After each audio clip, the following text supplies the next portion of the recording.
नमस्कार, मैं हूं अमित कुमार पाले। सुबह के 10 बज रहे हैं और आप देख रहे हैं दमदार 10। इस वक्त की बड़ी खबर हम बता रहे हैं आपको, जो पश्चिम बंगाल से आ रही है।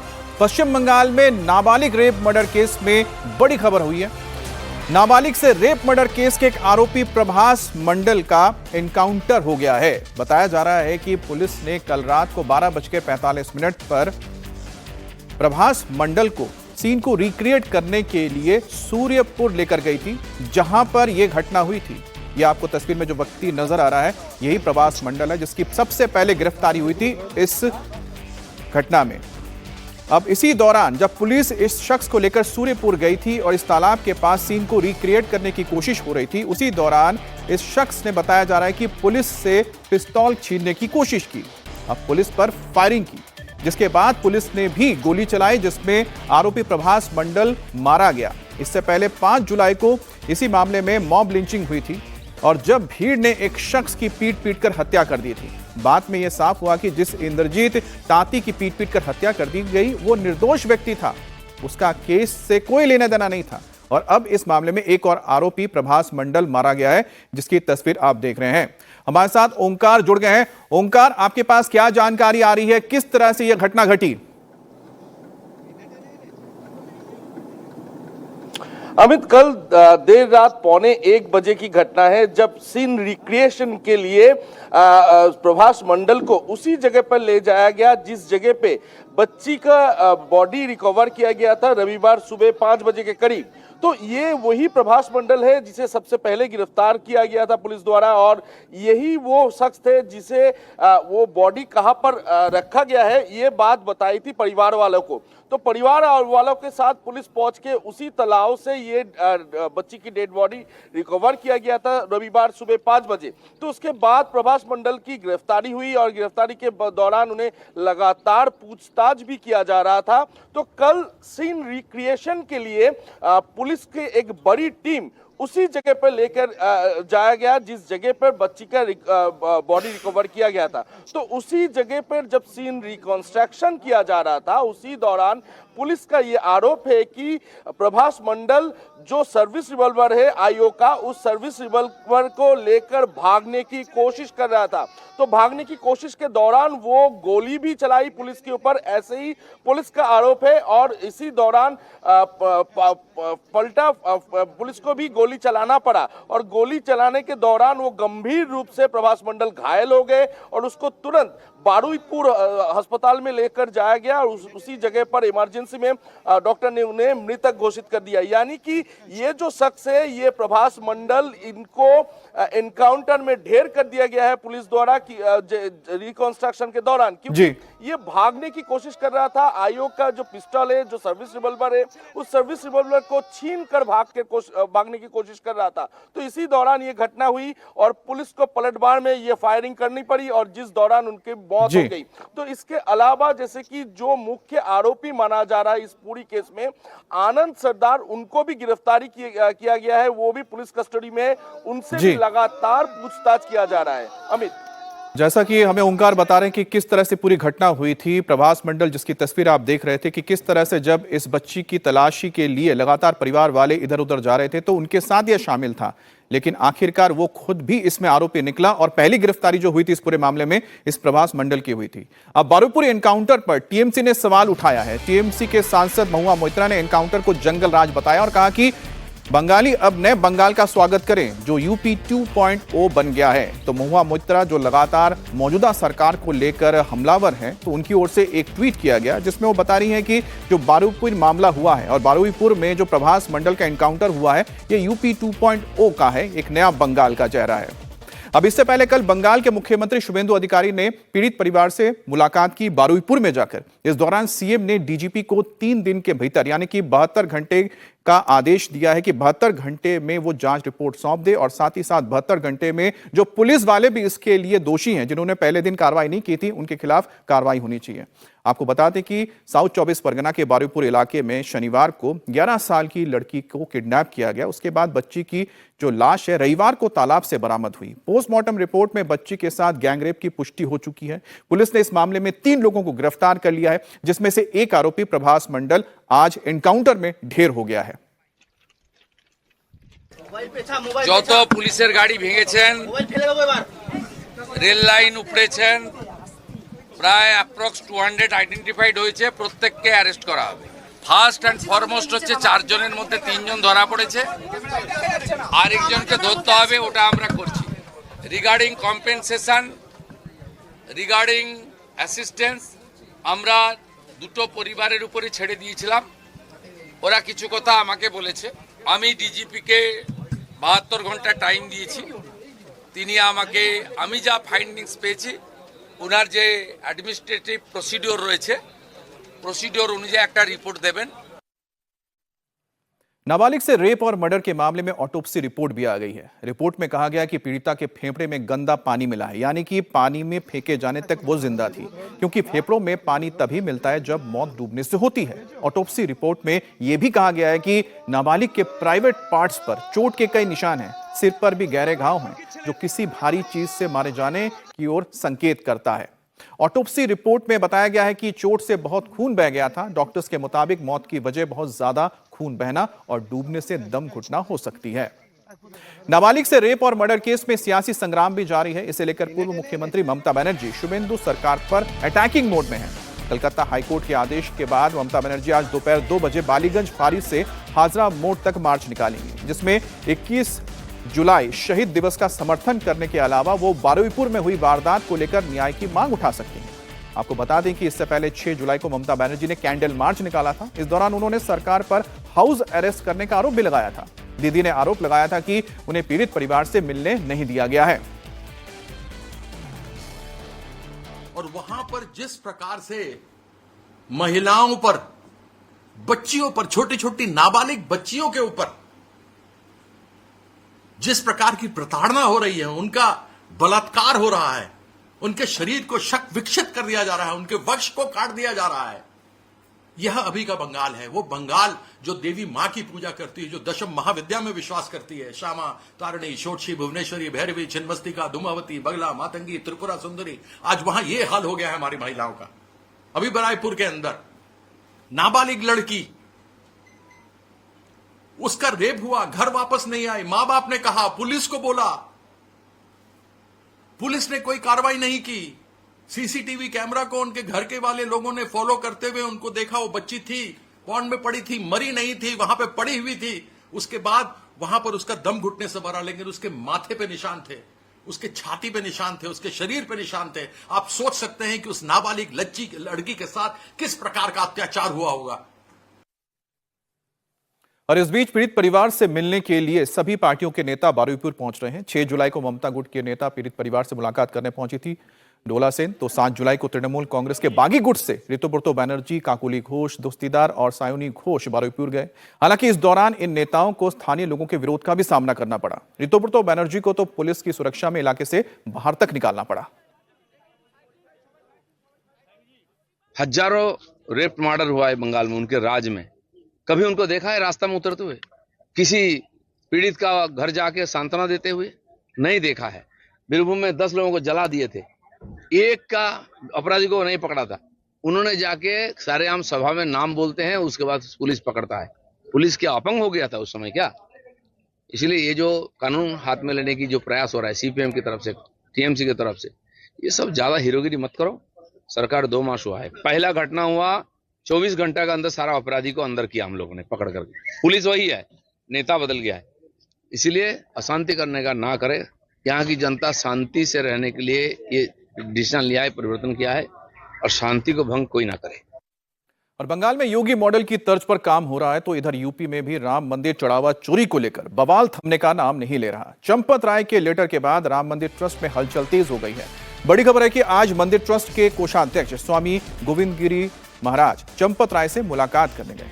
अयोध्या के तीर्थ क्षेत्र भवन में स्वामी गोविंद देव गिरी और चंपत राय के बीच करीब 2 घंटे मुलाकात चली है। तीर्थ क्षेत्र भवन में गोपाल राव भी मौजूद थे, लेकिन स्वामी गोविंद देव गिरी और चंपत राय की मीटिंग में वो शामिल नहीं हुए। दोनों ने अकेले में 2 घंटे तक बातचीत की। इससे पहले कल कृष्ण मोहन और बजरंग लाल बांगड़ा भी चंपत राय से मिलने के लिए तीर्थ क्षेत्र भवन पहुंचे थे। दरअसल पिछले 24 घंटे में चंपत राय की 2 चिट्ठियां सामने आ चुकी है। पहली चिट्ठी उन्होंने राम भक्तों के नाम लिखी है, जिसमें उन्होंने कहा है कि वो अभी मौन है, लेकिन एसआईटी की फाइनल रिपोर्ट आने के बाद बोलेंगे, एक एक आरोप का जवाब भी देंगे। वहीं दूसरी चिट्ठी उन्होंने एसआईटी को भेजी है। चंपत राय ने एसआईटी को लिखित बयान में कई बड़े खुलासे किए हैं। चंपत राय ने चढ़ावा चोरी के दौरान हुई लापरवाही का सारा ठीकरा एक तरह से अनिल मिश्रा और एसबीआई पर फोड़ दिया है। चंपत राय की इन दोनों चिट्ठियों के बाद हड़कंप मच गया है। राम मंदिर ट्रस्ट के एक एक सदस्य उनसे अब मिलने पहुंच रहे हैं।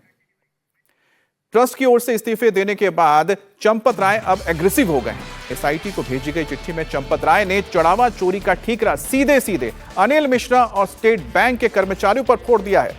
चंपत राय ने कहा है कि चढ़ावे की गिनती की एसओपी तय करने के लिए 5 फरवरी 2025 को स्टेट बैंक के साथ जो करार हुआ था, उसकी जानकारी उनको नहीं दी गई। अब उसके बारे में उन्हें कुछ पता ही नहीं है। चंपत राय ने कहा कि 2020 से ट्रस्ट ने जितने भी एग्रीमेंट किए, जितने भी एमओयू किए हैं, उन सब पर उन्होंने साइन किए, लेकिन इस एग्रीमेंट को उनकी ओर नहीं लाया गया, यानी कि उनको भनक तक नहीं लगी कि क्या एग्रीमेंट हुआ है, एसओपी क्या है। इस पर अनिल मिश्रा और स्टेट बैंक के अयोध्या में चीफ मैनेजर गोविंद मिश्रा के साइन हैं। चंपत राय ने कहा कि इस एग्रीमेंट की जानकारी उनको इस साल 13 जून को हुई है। चंपत राय ने कहा कि चढ़ावे की गिनती की व्यवस्था में छेड़छाड़ के लिए पूरी तरह से स्टेट बैंक जिम्मेदार है। स्टेट बैंक ने ही हाउसकीपिंग स्टाफ को गिनती के काम में लगा दिया। चंपत राय ने एसआईटी को लिखा है कि इतने सेंसिटिव काम के लिए हाउसकीपिंग के स्टाफ को लगाना सरासर गलत था और यह गलती स्टेट बैंक ने की है। स्टेट बैंक ने ही गिनती करने वालों की कड़ाई से फ्रिस्किंग यानी तलाशी का काम बंद कर दिया। स्टेट बैंक ने बिना जेब वाले कपड़े पहनने के नियम को फॉलो ही नहीं कराया। बैंक ने गिनती करने वालों को जो ड्रेस दी है उसमें जेब थी। चंपत राय ने आरोप लगाया कि स्टेट बैंक के साथ जो एमओयू सितंबर 2024 में साइन किया गया था, उसमें चढ़ावे की गिनती के लिए सख्त प्रोटोकॉल बनाया गया था, लेकिन बैंक ने ही मेज पर नोट रखने की व्यवस्था बनाई। कुर्सी पर बैठकर चढ़ावा गिनने की परमिशन भी स्टेट बैंक ने ही दी है, जिससे चोरी करने वालों को अपना काम करने में आसानी हुई। चंपत राय ने एसआईटी को भेजे अपने बयान में कहा है कि 2024 के एमओयू में चढ़ावे की गिनती की निगरानी की कड़ी व्यवस्था बनाई गई थी। काउंटिंग रूम में सीसीटीवी कैमरे लगाए गए थे, लोहे की सलाखों वाला सिक्योरिटी गेट लगवाया गया था। अगर स्टेट बैंक सिक्योरिटी के बाकी प्रोटोकॉल को भी फॉलो करता तो चढ़ावे की चोरी नहीं होती।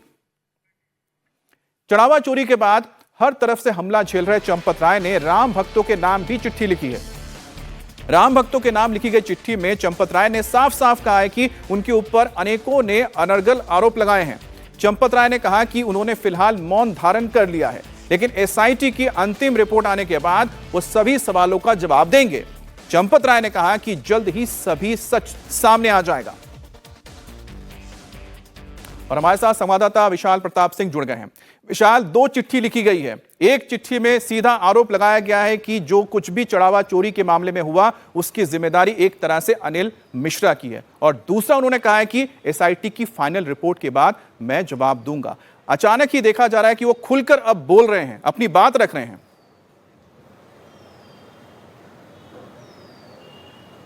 अमित, जैसा कि इंडिया टीवी के दर्शकों को सबसे पहले हम लोगों ने बताया था कि किस तरीके से चंपत राय अपना इस पूरे मामले में पक्ष रख रहे हैं। इंडिया टीवी ने अपने दर्शकों को सबसे पहले बताया था कि ट्रस्ट की जो मीटिंग 6 जुलाई को हुई अयोध्या में, उसमें चंपत राय नहीं जाएंगे और उसके पीछे वजह है कि उनके इस्तीफे पर विचार होना है, इसीलिए वो उस मीटिंग में नहीं जा रहे हैं। अब जो 2 पत्र सामने आए हैं जिसमें चंपत राय ने अपने लोगों के लिए लिखा है, राम भक्तों के लिए लिखा है, उसमें बिल्कुल साफ कर दिया गया है कि जो बातें कही जा रही हैं, जो आरोप उनके ऊपर लगाए जा रहे हैं, वो पूरी तरीके से गलत है, अनर्गल है। और उन्होंने साफ तौर पे कहा कि एसआईटी की फाइनल रिपोर्ट आने के बाद वो सिलसिलेवार तरीके से हर एक बात पर अपना पक्ष रखेंगे। और जो दूसरी चिट्ठी आई है उसमें ये बिल्कुल साफ हो जाता है कि बैंक की तरफ से जो बड़ी लापरवाही की गई और उन लापरवाहियों पर ध्यान नहीं दिया गया अनिल मिश्रा द्वारा, जो एसओपीज थी उनका पालन नहीं कराया गया, न तो बैंक की तरफ से और ना ही अनिल मिश्रा की तरफ से, जबकि ट्रस्ट की तरफ से अनिल मिश्रा ही इस एसओपीज को लागू करवाने के लिए न सिर्फ जिम्मेदार थे बल्कि उस एमओयू एमओयू पे उनके साइन भी थे। और हैरानी की बात यह है कि जैसा कि लगातार कहा जा रहा था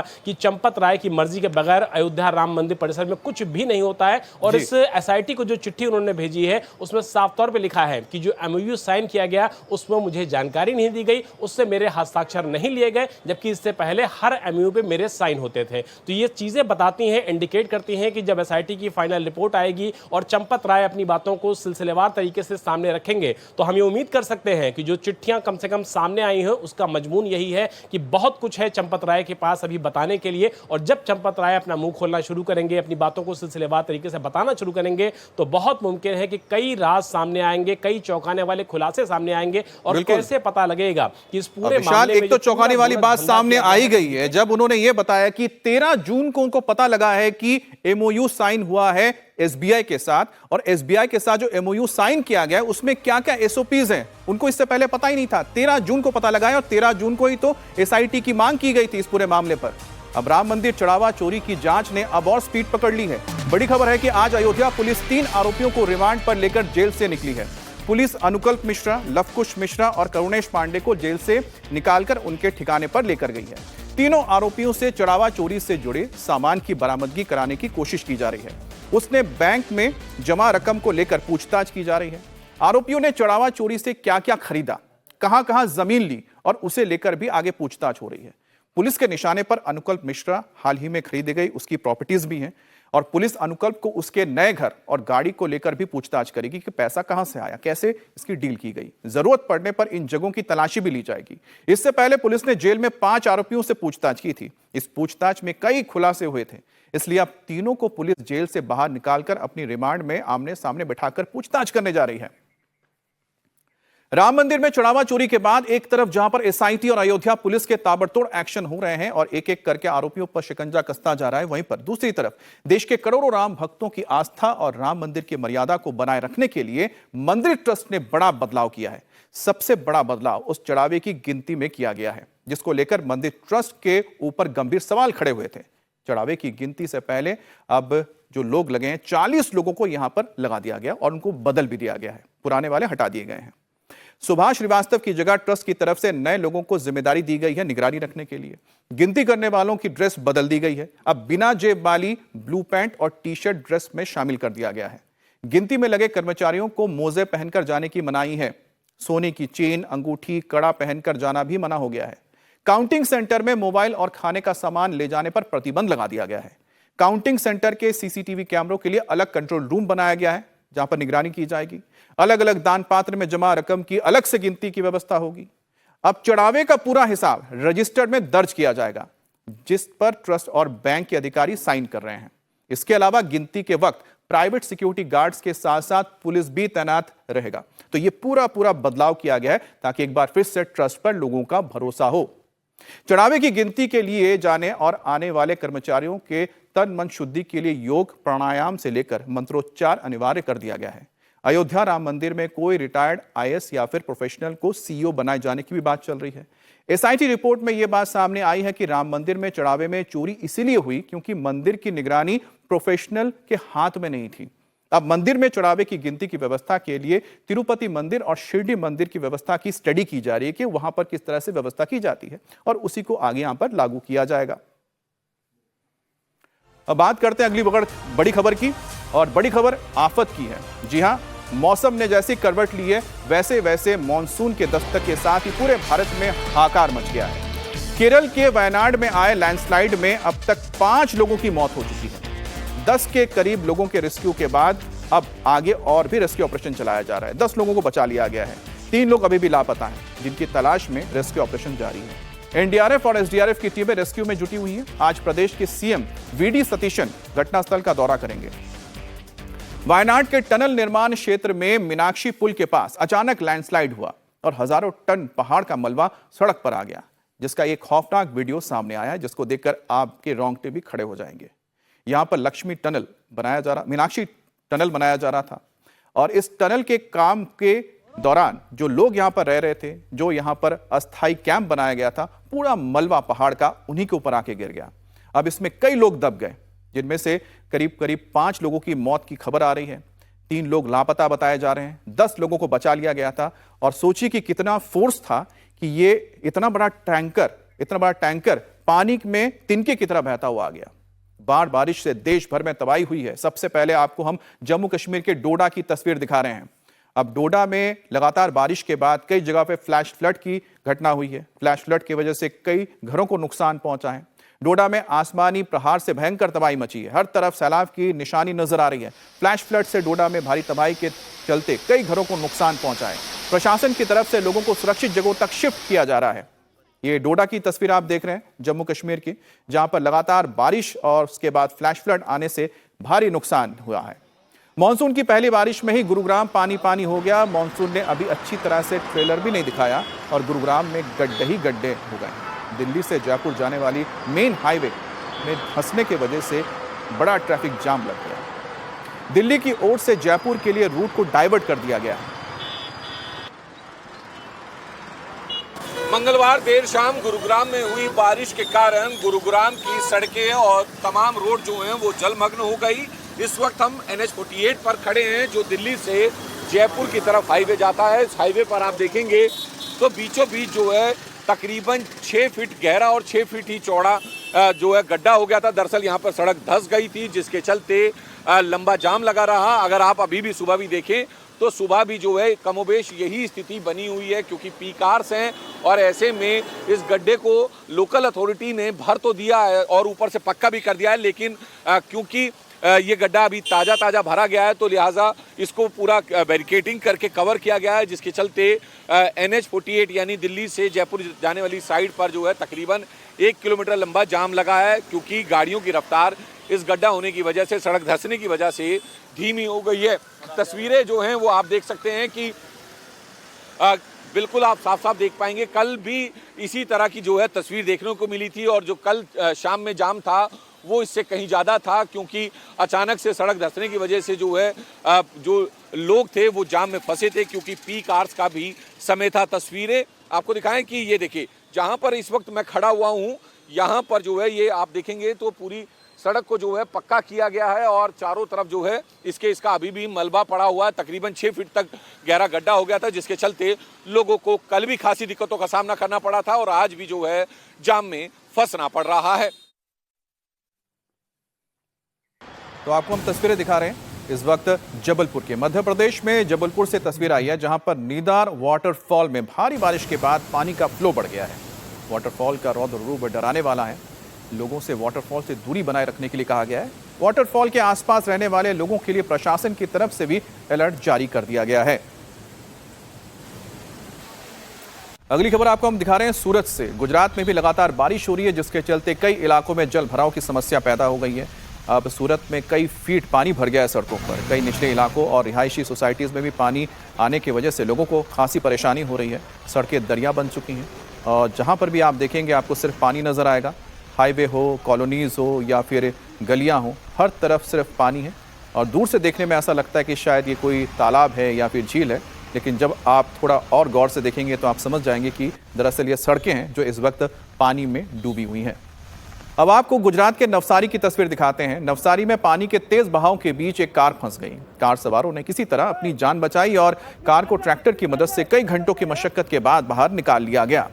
ये नवसारी की तस्वीर देखिए कि किस तरह से ये कार फंसी हुई है। अचानक ही पानी का फ्लो बढ़ जाने की वजह से कार फंस गई और इसे निकाला गया मदद से। जब ट्रैक्टर की मदद से इसको बाहर निकाला गया, इसमें जो लोग मौजूद थे उनको किसी तरह से पहले ही स्थानीय लोगों ने बचाकर बाहर निकाल लिया। अब आपको हम मुंबई की तस्वीर दिखा रहे हैं। मुंबई के बांद्रा की तस्वीर आप देख सकते हैं कि किस तरह से समंदर में ऊंची ऊंची लहरें उठती हुई नजर आ रही हैं और मुंबई और आसपास के इलाके में ऑरेंज अलर्ट जारी करके रखा गया है। इसके अलावा नासिक के घाट क्षेत्रों में भी रेड अलर्ट दिया गया है। तटीय इलाकों में तो 60 से 70 किलोमीटर की रफ्तार से हवाएं चलेंगी और हवाओं के तेज होने के चलते पेड़ गिरने का सिलसिला भी बढ़ सकता है, जिसको लेकर लोगों को सुरक्षित रखा गया है। अगली तस्वीर हम आपको दिखा रहे हैं कुर्ला की। कुर्ला इलाके में जल भराव की वजह से ट्रैफिक पर असर पड़ा है। कुर्ला टर्मिनस और निचले इलाकों में करीब 1 से 1.5 फीट तक पानी भर गया, जिससे गाड़ियों की आवाजाही पर परेशानी हो रही है। ये तस्वीर आप कुर्ला की देख रहे हैं। अब आपको हम मुंबई के गेटवे ऑफ इंडिया की तस्वीर दिखाते हैं जो कि पर्यटकों के बीच खासी प्रसिद्ध है और इस इलाके में आप देख सकते हैं कि पूरा खाली इलाका पड़ा हुआ है, लेकिन जो समुद्र का पानी आप देखिए कितना ऊपर आ चुका है।